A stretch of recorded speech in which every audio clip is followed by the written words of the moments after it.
What's going on, guys? No Guides here. Welcome back to another video. Now in today's video I've got an elite tactics setup for you post patch.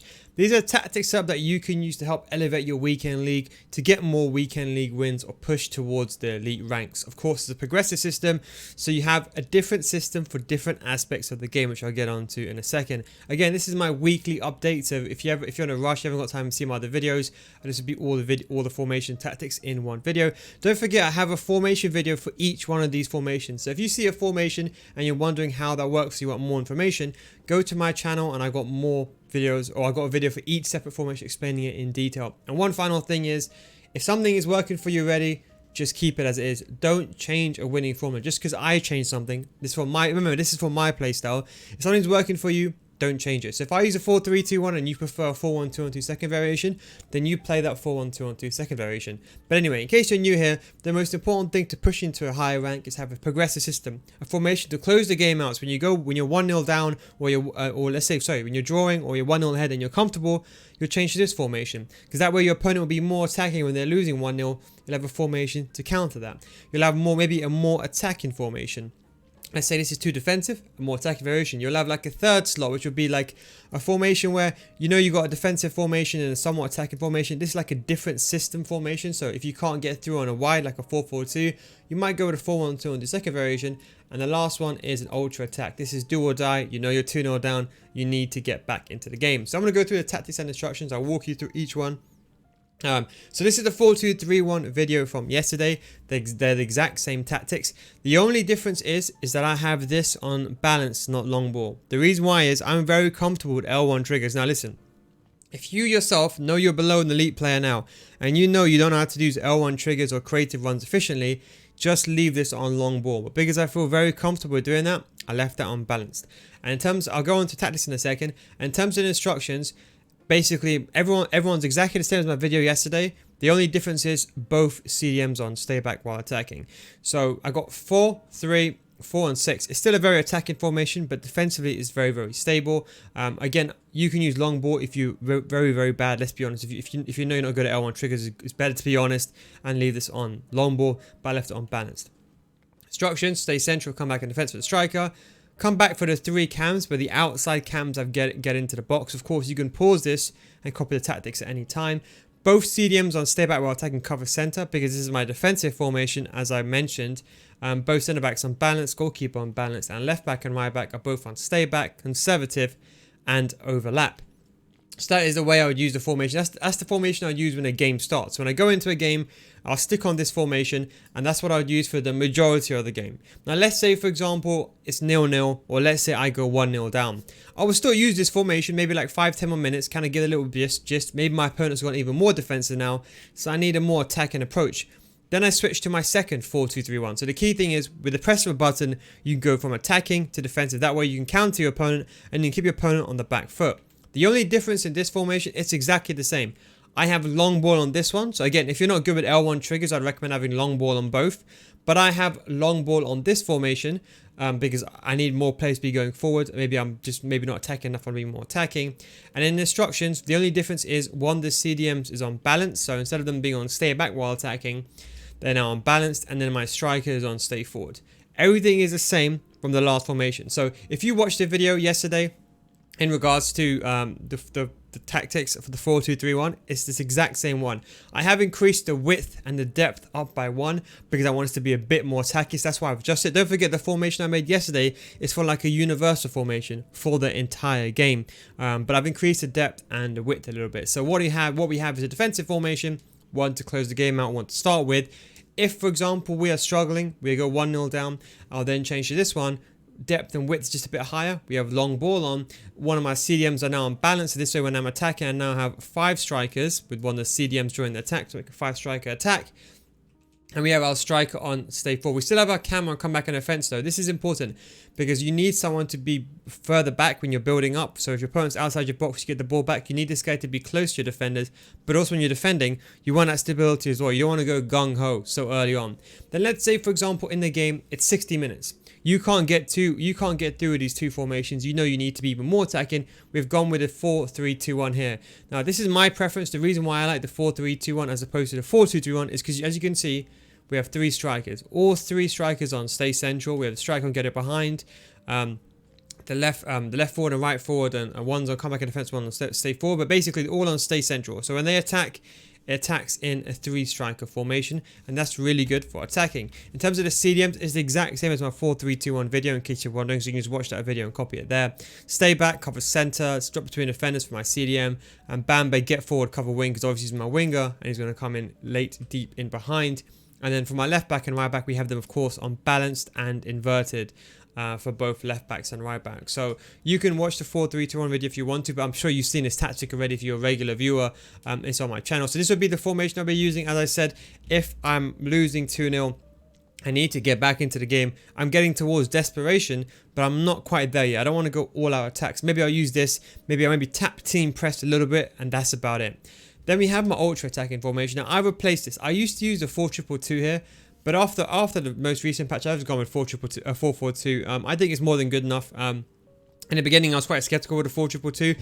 If you prefer the 4-2-2, as I said, or even if you prefer the 4-1-2-1-2 second variation, you can leave that here. I'm just saying this is what I use for my playstyle. But let's say the 4-2-3-1, I'll leave them the same because they're the most meta formation in the game. But let's say, for example, you want to use your 4-1-2-1-2 second variation, you can do instead of my 4-3-2-1. But the ultra attacking, this is an all-out attack formation. I would say copy this if you want to. You can use the 4-2-2 from last time if you want to, or it's on my channel. The only thing I would say is leave constant pressure on. Now this formation, you're only going to be using this for like 10-15 minutes max. After the most recent patch, before, with team press and constant pressure and stuff like that, your stamina used to be drained 2.2 times faster than normal. Now it's 3 times faster than normal. So constant pressure, if you leave it on the entire game, you are gonna get killed. Especially if you use constant pressure with fast build up play, you're gonna really struggle. So only use this formation if you're losing 2-0 and there's 10 minutes left. Now I am very comfortable with manually pressing and doing pressure myself manually. So I use pressure on every touch, but I recommend you all to use constant pressure. I use pressure on every touches because I like to use AIs to help me out a little bit, but I then like to activate team press manually. And obviously activating team press is very tedious. You've got to press down your D-pad or up or whatever, then you got to activate it, whereas now you can have it automatic. So this is the formation I would use. Instructions, we have stay central, stay forward on one of my strikers, stay central, come back for the other one, left mid and right mid both on come back on defense, everything else is default. One CDM, cut past lane, stay back while attacking, cover center. The other one on cut passing lanes, cover center, and balance. So again, this player will be going forward, and this is basically my pressing formation. Then I'll have stay back while attacking my left back and right back. And of course, if I want them to go forward, I can always do that with the D-pad tactics in the game. And of course, these are to my 2 centre backs, and my goalkeeper is on balance. And as you can see with these tactics, I've got very high width and very high depth. Myself, if I'm playing serious, I'm not streaming per se.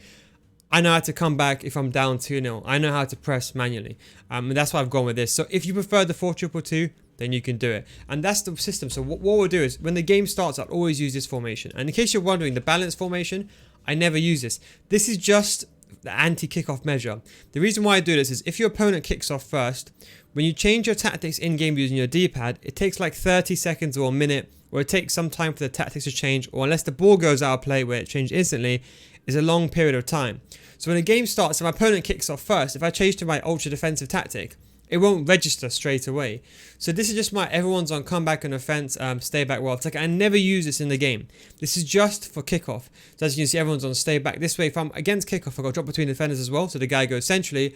That way, if my opponent kicks off and I get screwed, I don't get done. And as you can see, this is my team. This is the team that I go with. I don't use the 4-3-3. I'm just using the 4-3-3 solely for chemistry purposes. That is it. That's the only reason I'm using this formation.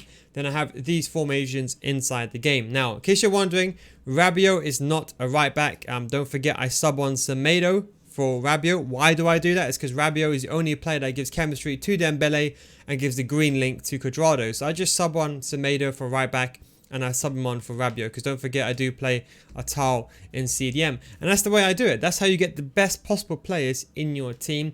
And then what I said is, the first thing I do is I go into a game, change to this formation, sub off Rabiot, then Semedo will go over here. Then I use this game. I will probably say this formation, I probably say for my play style around 60% of the game, maybe 60, or maybe a combination of both, 60% of the game. So I would say I'll use this formation most of the time. If I'm just had enough, my guy's parking the bus, I can't be bothered to do this nonsense, then I'll just go to this formation straight away. So I'll veer between these two formations and I'll switch between them depending on how the game is for 60%.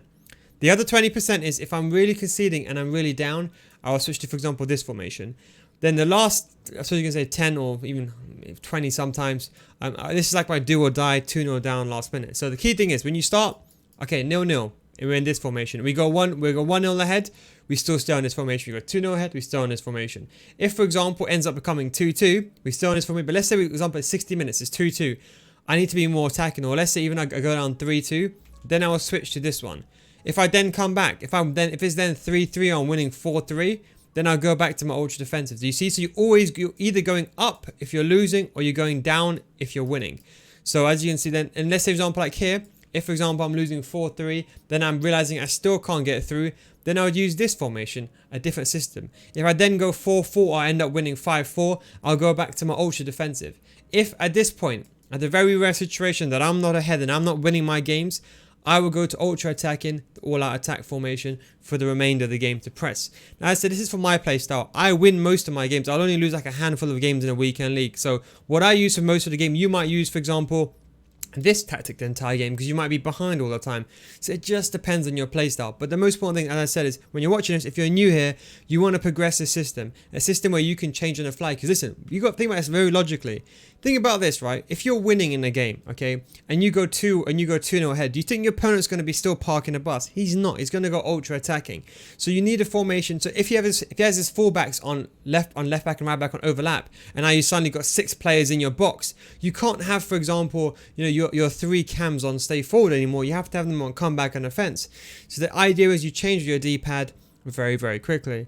But anyways, I hope you enjoyed this video. Thank you very much for watching. Don't forget, I do have Twitter. My Twitter link is down below in the description. I do have Instagram as well, where I upload my squad builders very quickly for you to see. And also, do not forget, I do also have, Discord as well. So I've got a Discord channel down below. Links to the FIFA School Patreon. All other social media links are also down below. Thanks for watching, guys. Take it easy, and I'll catch you tomorrow. Peace out. Have a good weekend league.